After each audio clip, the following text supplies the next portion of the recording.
Etong bihon sa tanghon na ito ang pinakamadaling lutuin.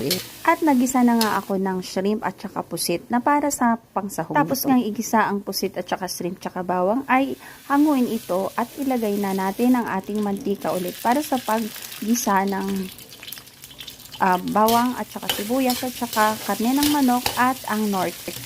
Sige, napakadali lang naman ang paggawa ng sutanghon sa bihon dahil ginawa ko na ito nung gabi ang mga gulay at aking hinimay-himay lang paggawa ng pansit ay kailangan i-prepare ang mga gulay before na lutuin para madaling lutuin.